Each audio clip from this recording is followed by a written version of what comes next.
বাবা তোমার দরবারে সব পাগলের খেলা, হরেক রকম পাগল দিয়া মিলাইছো মেলা, হরেক রকম পাগল দিয়া মিলাইছো মেলা।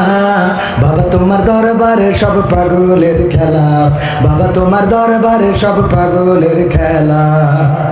ইস্যুর পরে ইস্যু আসে, কত ইস্যু আসে পাশে, ইস্যুর পরে ইস্যু আসে, কত ইস্যু আসে পাশে।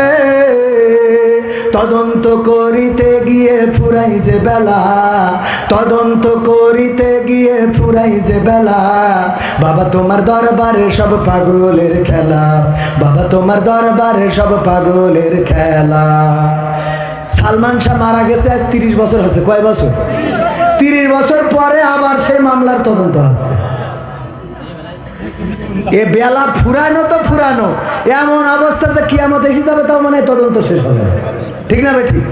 বাবা তোমার দরবারে সব পাগলের খেলা। টেলিভিশন টকশোর মাঝে কত বিজ্ঞানী টেকো আছে, এখন আবার টকশোয় খুব দাম। আম জনতার পার্টি বলে একজন তার সাধারণ সম্পাদক, নাম কি? আম জনতার পার্টি, নাম কি ওর?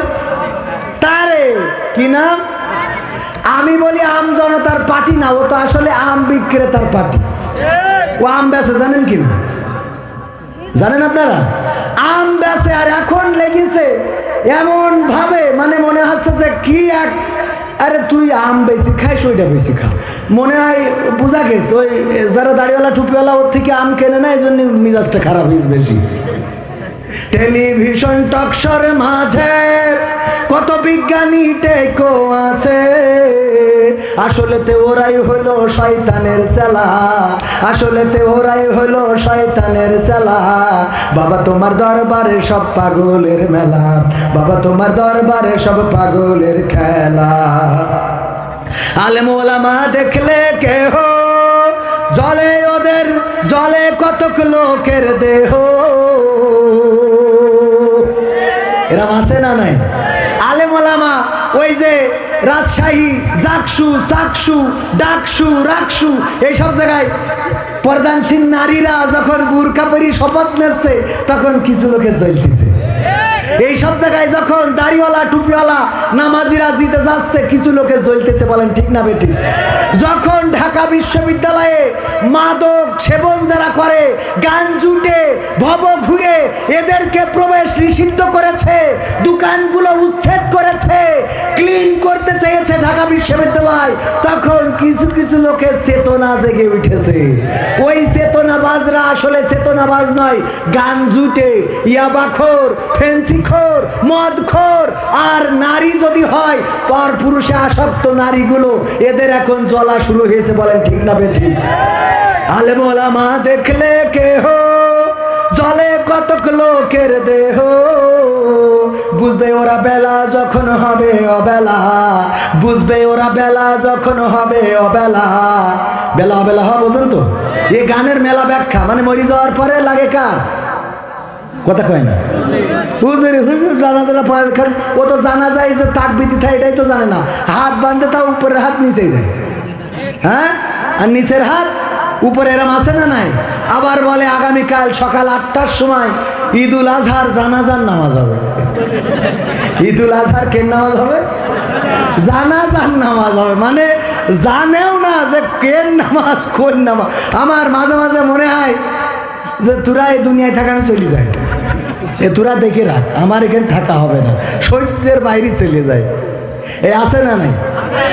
পুলিশই ধরলো, গ্রেপ্তার করলো না কি করলো, হঠাৎ পেলো পায়ে শিকল বান্ধা গাছের সাথে, বেহুশ হয়ে পড়ে আছে, হাসপাতালে ভর্তি। তারপরে কি স্কুল থেকে সে বিপদে পড়েছে, এইগুলো মিডিয়ায় আসলো। হঠাৎ করে দেখি পরের দিন খবর উল্টে গেল, বছর নিজে নিজেই মনে চাইছে তাই গেছে, মনে চাইছে তাই শিকল কিনেছে, মনে চাইছে তাই পায়ে বেঁধে, মনে চাইছে তাই শুয়েছিল বেহুশ হয়ে, ওর মনে চাইছে তাই বেহুশ হয়েছে। এ সহ্য না করি পারবেন কি করে? এগুলো ঘটছে না ঘটছে না, মানে কনে কি হচ্ছে কি আমাদের সামনে কি আসছে বুঝে পারাই কষ্ট। আল্লাহ জানে এই থেকে কবে পরিত্রাণ পাবো। তারপরে দেখি কি বল। ও আমি বলেছি যে বুঝবে ওরা বেলা যখন হবে বেলা। আজকের একটা বাস্তব ঘটনা বলি, যদিও এই ঘটনাটা তাদের সামনে পড়ে যেতেই পারে। মালয়েশিয়ায় একজন মারা গেল আমার গ্রামের, নাম বলবো না। মারা যাওয়ার পরে এই লাশটার কাছে যাবে করোনাকালীন সময়। এই লাশটার কাছে অবৈধ মানুষেরা তো যাইতে পারে না, অবৈধ যাদের পারমিট নাই, যারা ওখানে কাজ করতো ম্যাক্সিমামই পারমিট নাই, সব পালাই গেছে।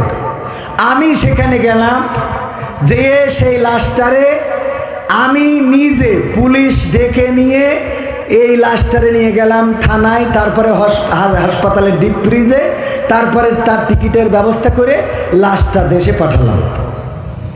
তার ছেলে আবার পরবর্তীতে মালয়েশিয়ায় গেছে, যে বিদেশ থেকে ছুটিতে এসেছে, এসে আজকে তার গায়ে হলুদ, কালকে তার বিয়ে। আলহামদুলিল্লাহ আমার দাওয়াত দিয়েছে, আবার মনে করেন না যে দাওয়াত দেয়নি বলে হুজুর রাগ করি বলছে। আমার দাওয়াতও দিয়েছে বরযাত্রীর, এমন কি আমি আজকে এখানে আসার আগে সেই বাড়ি থেকে 1 প্লেট ওই যে গায়ে হলুদের ক্ষীর রান্না পর্যন্ত বাড়ি পৌঁছে দিয়েছে, 1 চামচ খেয়েও আইছে। কিন্তু এই কথা কেন বলছি?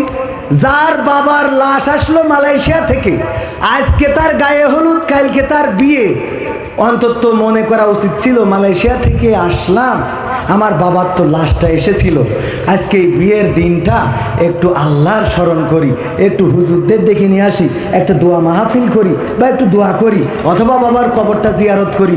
ও বাবা, ডিজে ভাড়া করে এনে বাড়ি দিচ্ছে, তো আমার পালঙ্গ কাটতেছে। দে বাড়ি বলছে, দে বাড়ি কুপান দেশ। আমি মনে এখনো যে শুনতে আসলে আজান হচ্ছে, তো বন্ধ করার মধ্যে নেই। আমি চিন্তা করলাম যে এই বকা দেবো কি করে, আমারও দাওয়াত কি ঠিক আছে বেখায় দানা, আমারও দাওয়াত করিস এখন যে এই বকি কি করে। এবার যখন ক্ষীর দিয়ে গেল, আমি মনে করছি যাক ভাগ্য ভালো আমি যাইনি, গেলিয়ে ক্ষীরটা দিতে না রে। ক্ষীর বোঝেন তো, এটার ক্ষীর বলে, আপনারা কি বলেন? ক্ষীর। যশোর চৌগাছা ক্ষীর। তো বাড়ি দেখছে, দে বাড়ি কুপা। আমার মনে বড্ড আশা, এই বাড়ি যদি আর কেউ মারা যায়, এইবার আর লাশ পাঠাবো না, বিদেশেও না। ওই দিন আমার টাকাতে আমি এই মাইকালাগের বলবো ডিজে নিয়ে আয়, দে কুপান বাজা, দরকার হলে একটা স্পিকার কবরের মধ্যে ঢুকাই দে, দিয়ে ব্লুটুথ দে বাজা। ঠিক না ভাই? ঠিক করার দরকার আছে না নাই? তোর বিয়ের দিন যদি ডিজে বাজে, তোর গায়ে হলুদের দিন যদি ডিজে বাজে, তোর নুনু কাটার দিন যদি ডিজে বাজে, তোর মরার দিনও ডিজে বাজে। ইমামের জায়গায় থাকবে স্পিকার, আর বলবে দয়াল তোর লাইগা রে। হ্যাঁ ঠিক আছে তো বাবা? আলহামদুলিল্লাহি রাব্বিল আলামিন। রব্বানা